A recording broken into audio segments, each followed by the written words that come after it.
Hi folks, Paul here, and today I decided I would come out and finally make my first video for this new channel. For those of you that have followed me across my bushcraft channel, this is going to be completely different, and hopefully it will give you a bit of a better insight to who I am. For those of you that don't know me at all and are just stumbling across this video as a result of the title or the pictures, thank you for joining me, and I hope what I have to share here is of interest to you. This video is going to be about the time I took essentially 10 grams of magic mushrooms and the experience that followed therein. Before I get into that, I'll explain to you why I took an interest in psychedelic mushrooms. Again, for those of you that know me, you'll know I'm a primitive bushcraft instructor, and entheogens of all sorts, whether it be peyote, ayahuasca, or mushrooms, have played a huge role in human culture for millennia. And so I was interested anyway as a result of that. I also have a love of mycology, but more recently I was the sole witness to the death of my best friend in a car crash, and that left me with undiagnosed but pretty obvious post-traumatic stress disorder. I feel sorry for the people that sometimes have to be around me when I'm going through certain moods and episodes. But I'm surrounded by people that love me and care for me, and they do their best to support me. But I wanted to try and get treatment for that. I signed myself up for therapy, and the waiting time for it was about 6 months. And during that weekend where my best friend died, me and him had been arranging to do something a week later. We were going to go and climb Ben Nevis. Believe it or not, I'm actually in Scotland. You wouldn't think of it right now because it looks like, I don't know, the Middle East or something, but this is sunny Scotland. But we'd been planning this trip, and a few moments after we'd been speaking about that was when he lost his life. And so the waiting time of 6 months for me was just unimaginable. I mean, I'm rubbish at planning at the best of times, as anyone that knows me really well will tell you. But the fact that you could be here one weekend, planning for the next weekend, and never see it, made a 6 month waiting time for therapy just seem unimaginable. And so during this time I was obviously learning about mycology, and I was very interested in that, and as well as doing my primitive bushcraft and learning about cultures from around the world and their use of plants. The use of psychedelics soon came up, and I learnt about magic mushrooms. And for those of you that don't know, they contain a compound called psilocybin and psilocin, and recently there's been a lot of renewed study into its treatment for post-traumatic stress disorder, for anxiety, depression and substance addiction. And so that piqued my interest, and so I went out there and I started finding some and consuming them, and I found it really helped me. The people around me noticed that it made a huge difference for me as well. And so I've been kind of self-medicating using this compound, magic mushrooms as they're known, although I'm not a great believer of that term. I think it's a bit trashy, but that's what they're known as.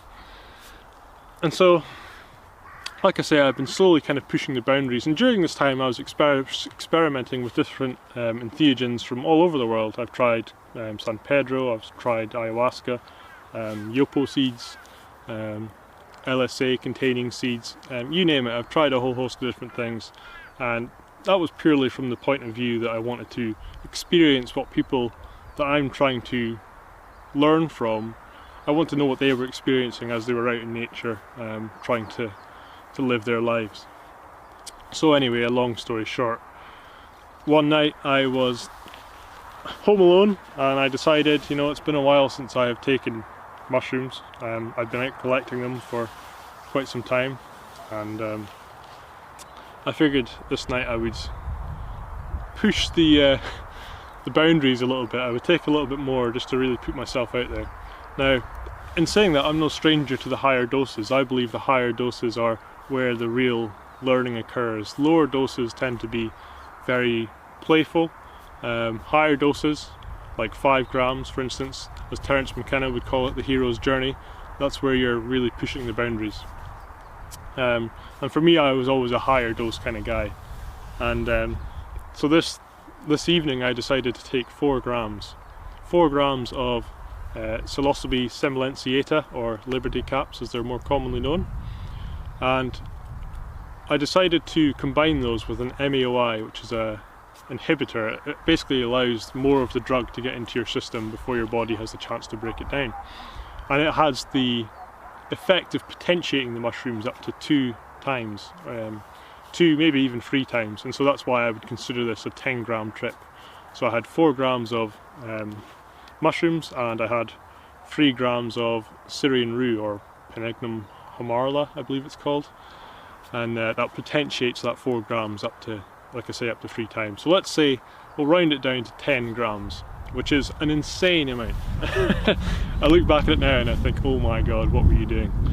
But regardless, I figured that's where I wanted to go, and so that's what I did. And you make a tea from the Syrian rue seeds first, and you drink that. You wait 45 minutes so that it has the effect of inhibiting the enzymes in your body that break down the compounds in the mushrooms. And again, this allows more of those compounds to get into your system, thus increasing the effect.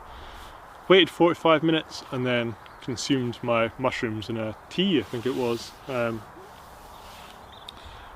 And to begin with, nothing really of note. I went upstairs, I was listening to the Doors. I love the Doors. Their music is very much my kind of style, and I sat and listened to them for a little while. And mushrooms have this kind of effect where they slowly come on and then really ramp up in intensity. So I was upstairs listening to music. I had a pink blanket, so one of the things I really like doing is having a blanket over my entire body. I don't know, it just feels like a cocoon, it feels safe, and it's something I was doing that evening. And I remember putting it over my head, and it was a pink blanket, and it was quite a bright light outside, and I remember it being very much like a womb. And that's kind of the impression I was getting, is like this was about to be a journey of me being reborn. And sure enough, as you'll hear, that's what it was. And I remember being in this womb and listening to this music for probably about half an hour, 45 minutes, and then I started going to the peak of the mushroom experience.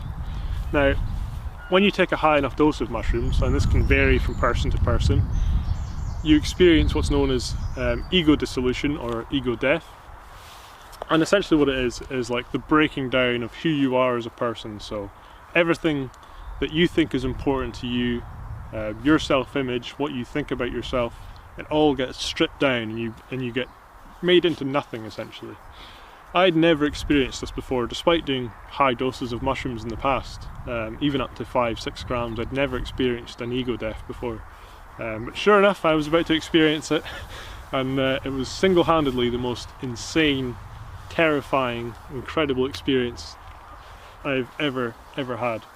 And it started off very gently. I came out of my womb and I wanted to look around to see what the visuals were like, because when you're under a blanket, the visual pattern's all the same. And one of the things I really love about mushrooms, or any psychedelic, is they allow you to see the world in a different way. Everything takes on new meaning. So I removed myself from the blanket and I started looking around, and sure enough, it was beautiful. There was geometric patterns over every surface. The floor in particular was kind of jewels of geometric shapes shifting around, and it's an incredibly beautiful thing. And then a wee while later, after I'd been sitting admiring all this, I started to hear a voice, and I wasn't sure what was going on, because it was my voice. I was lying in bed, just sort of looking around, quite the thing, and then me started talking to me.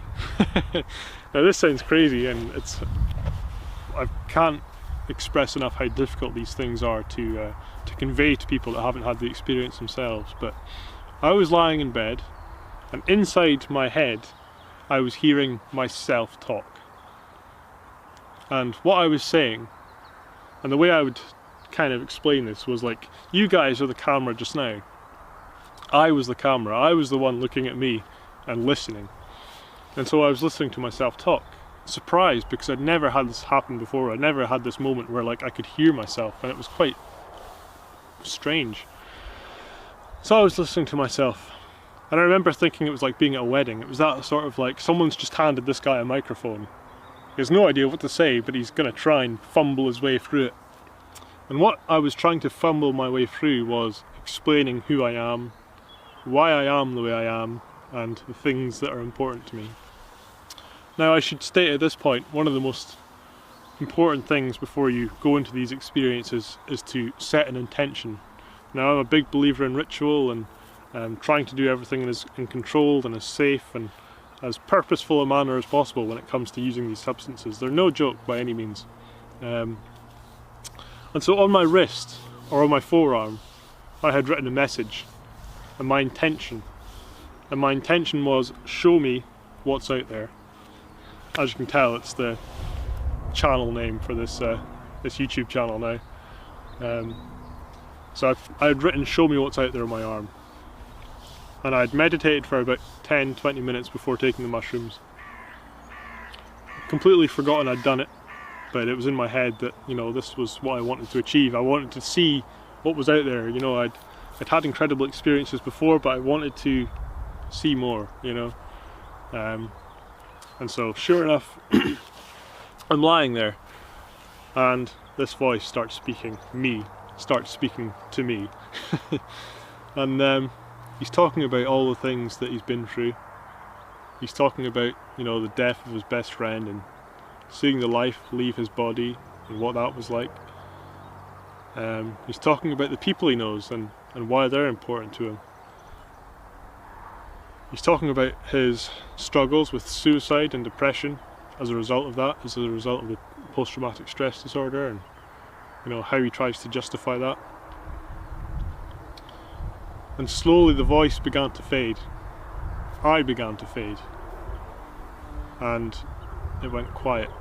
And it went quiet for maybe 5-10 minutes. Now, time is distorted when you're on these substances. And so 5 to 10 minutes can feel like a lifetime, but it went very eerily quiet. There wasn't a sound. And then slowly this sort of noise started filling my head. And it wasn't me, it wasn't a language, it wasn't a particular sound of anything happening, it was just absolute nonsense. And at this point I was tripping really hard, the visuals were intense, and my mind began to do this crazy scramble thing. And this was the ego death. This was me not knowing what anything was anymore, not knowing who I was anymore, not knowing a single thing, and being terrified. And I was sat there, and inside my head was just like a that's the sort of noise that in your head, more intense, different sorts of noises. I would look at something in the real world, like a chest of drawers, thinking, oh, I know what that is, and I couldn't come up with a name for it. I was just, my brains were scrambled. I don't know what it's like to experience psychosis, and I feel incredibly sorry for the people that have to go through it, but I expect it must be something like that. It was just, and it was like in my ears, it was screaming at me, it was just blah blah blah blah blah blah, and it was just constant, and I remember panicking. Now, I don't recommend anyone take psychedelics, because I can't, because YouTube will insta-ban me, but one of the things that you really shouldn't do is panic. And I'd known this, and I've done a really good job up until that point of managing to maintain composure, but at that point I panicked. I was experiencing something I'd never experienced before, and I was only about maybe an hour and a half into this experience. Now, for those of you that know, mushrooms take probably about 6 hours to wear off. One of the effects of Syrian Rue is that it prolongs that as well, so the experience can take up to 8 hours. So I was just barely into this experience, and I'm panicking. I'm thinking, oh my god, I've done it, I've scrambled my brains. I'm one of those people that takes psychedelics and turns into an absolute lunatic and never goes back to normal ever again. And my ego was like, you know, my ego that was slowly being dissolved by this noise, I think, was like, oh my god, you've done it, you're a fucking idiot, you'll never be the same again, what are your family going to think, what are your friends going to think, how are you going to go back to normal? Just total panic, like existential crisis folded in on itself and then multiplied by like 100.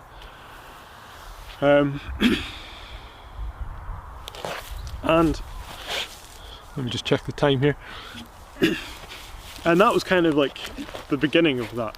I was lying in my bed. I didn't go back into my blanket at this point. I was just lying there. And I remember slowly kind of drifting off. And I don't know where I went. But I drifted off somewhere. I don't know if I lost consciousness or not. I don't know what happened.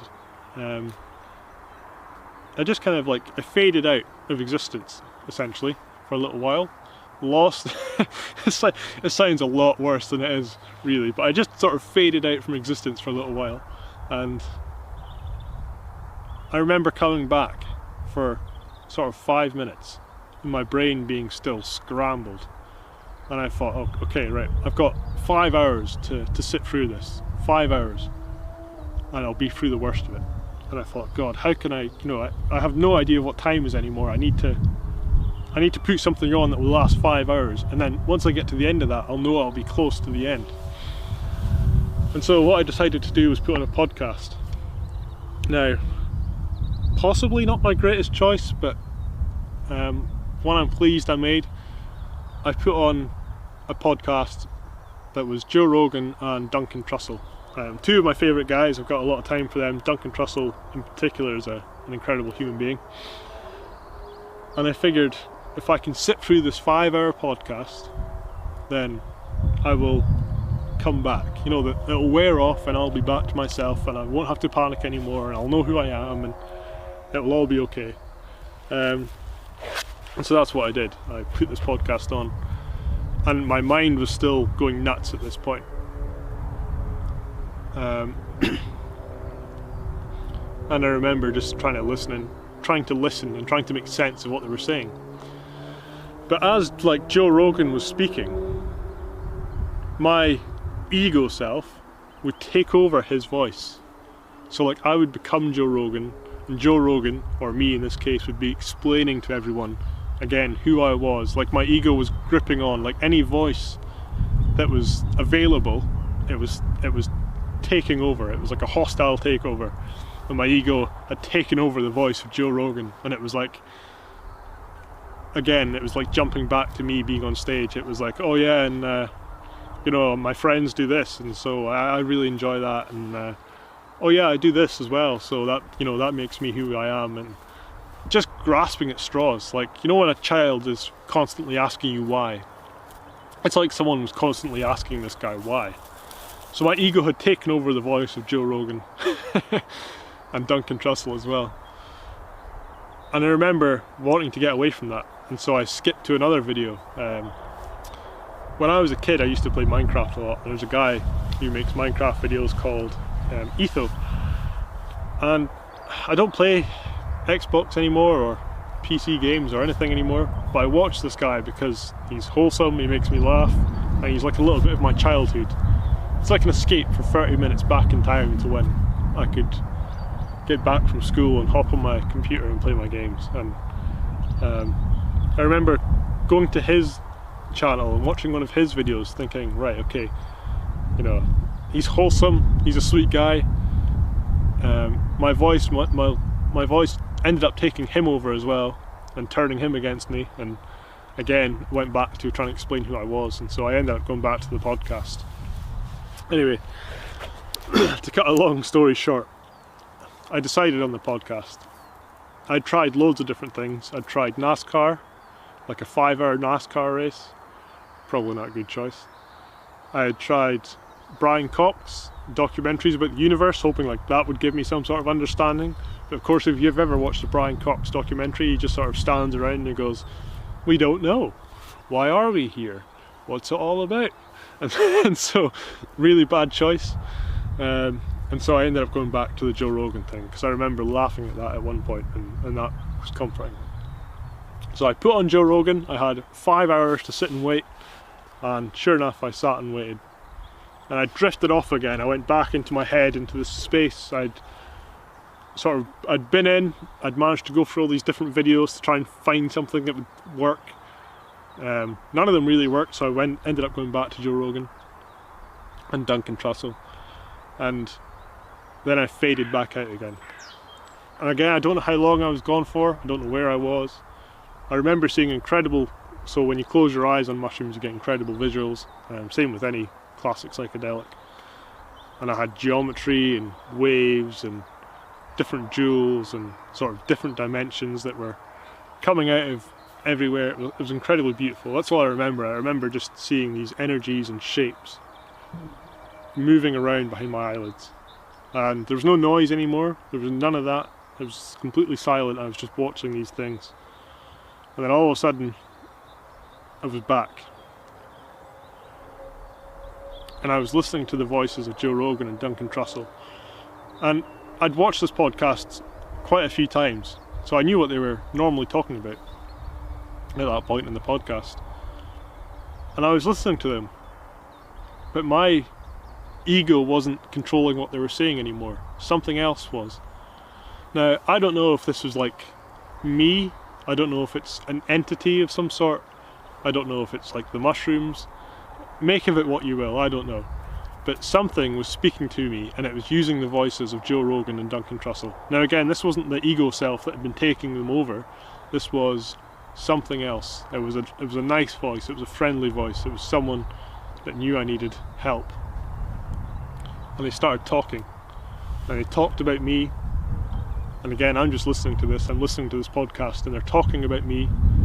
They're talking about the experiences I've had and why I am the way that I am. You know, explaining to me that someone that's 23 years old shouldn't have to go through seeing their best friend die, or, you know, shouldn't have to go through school losing their friends by murder, and, you know, all these terrible things that have happened to me over the years.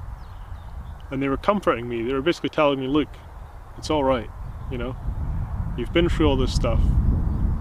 And they were saying this, and it was in much more detail. I'm just kind of breaking it down. But they were talking about all this stuff. You know, they were talking about the incidents in great detail, explaining to me why that happening wasn't my fault, and how I shouldn't feel guilt, or how I shouldn't beat myself up, or I shouldn't wish that I was dead in place of them. And they were giving me like the pep talk of all pep talks. It was still Duncan Trussel and Joe Rogan's voice at this point. And then they started talking about a message. And this was a really weird kind of transition to me realising that they were talking about me. Let me just check the camera time. Okay.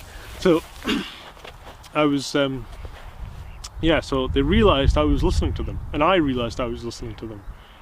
And so like I would laugh, and then they would stop, realising I'd heard them, and then they would laugh with me. And so it was like I was in a room with these two guys, and we were all actually sitting next to each other and having this conversation.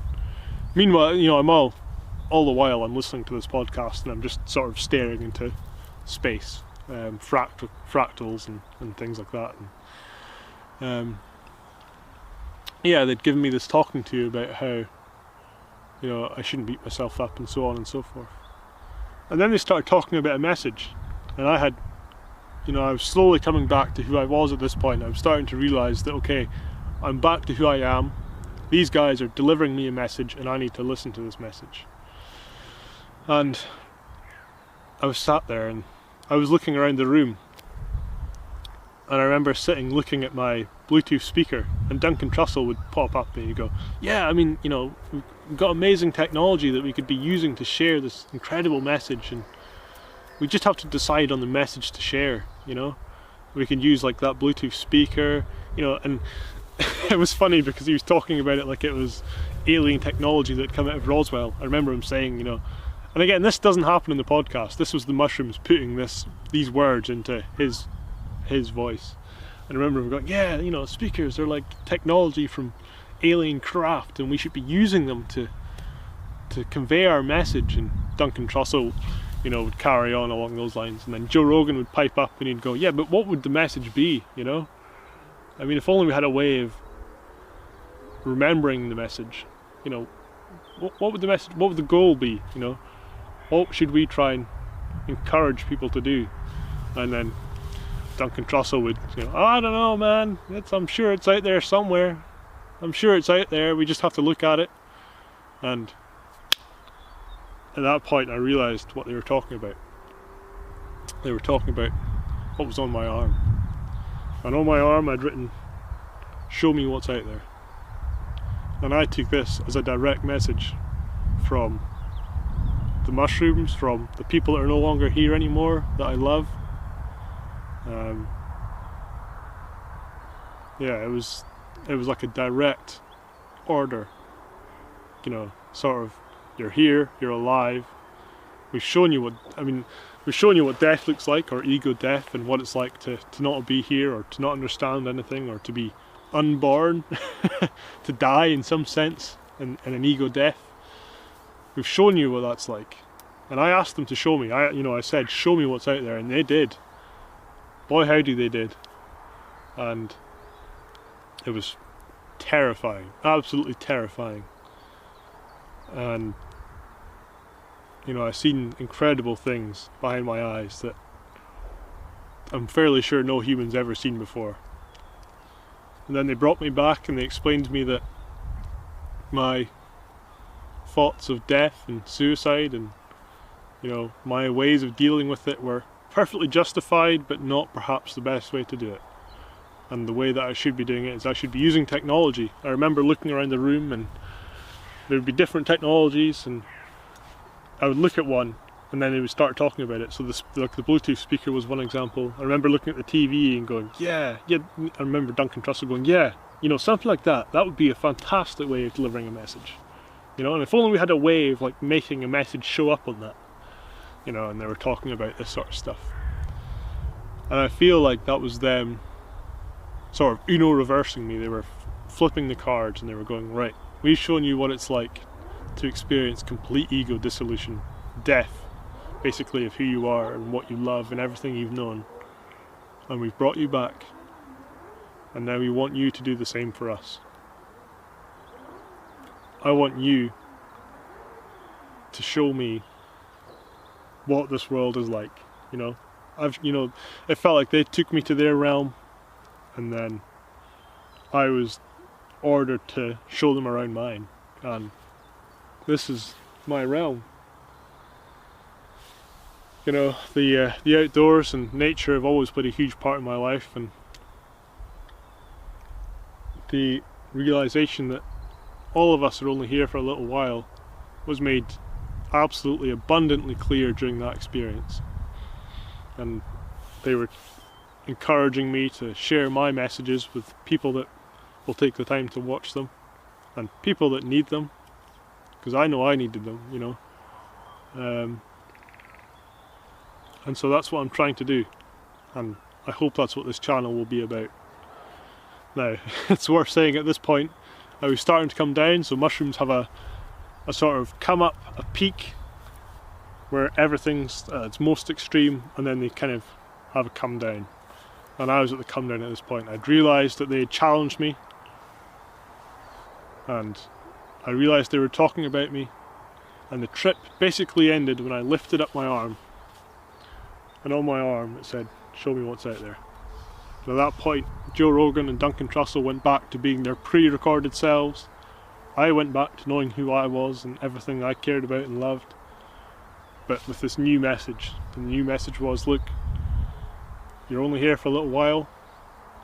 There's people that you love that have gone on before you, and you owe it to them to show them what's out there while you still can. And so I'd been reborn in a sense. Like everything about me had been put together. I'd been given this pep talk, and they'd fixed everything. And at this point, I was coming down, and I ended up putting the doors back on, listening to different tracks, and I remember getting up and feeling absolutely incredible to be alive.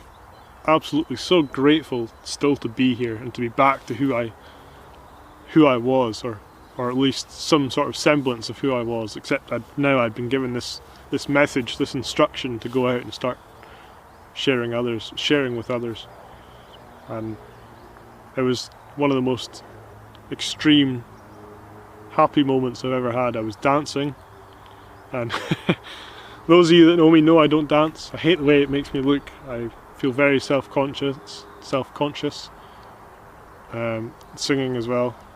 And I remember dancing, listening to this music, feeling so grateful for still being here. And that night I set up this YouTube channel, and I set it up with the intention of sharing this story, in the hope that it would help someone. Now, I can't encourage you to go out and take any illegal substances. It's something that you have to do incredible research into yourself, and you have to take it so seriously. But for me, that experience made all the difference, and I think it's a very big part of the reason I'm still here now, and I wanted to share it with you guys. This channel is going to be where I share my thoughts and my sort of philosophy on life and my different ideas as they come up. The uploads might be very irregular, it might not make much sense to a lot of people, but I think it's important that I share my thoughts. As a young guy, I say young, I turned 27 just the other day. As a fairly young guy, I feel like I'm part of a minority. You know, people my age tend not to talk about their emotions or deal with them, or try to deal with them even. You know, it's easy to get bogged down in burying them in fake social media posts and drinking every weekend to kind of help forget about it. And I want to try and show people, especially people my age, guys my age mainly, that you can talk about these things, and it's perfectly okay to talk about these things, and people will judge you, sure, but their judgment means nothing unless you give it any power, and so you can choose not to do that. So this channel is going to be very personal, and I thank you guys for taking the time to sit through this this mushroom experience report, and I hope that you'll join me. I hope that you'll kind of follow along, and maybe we can learn from each other and share with each other, and who knows. But thank you for taking the time to watch this. I really appreciate it, and I'll catch up with you all again soon. Take it easy, dude. But take it.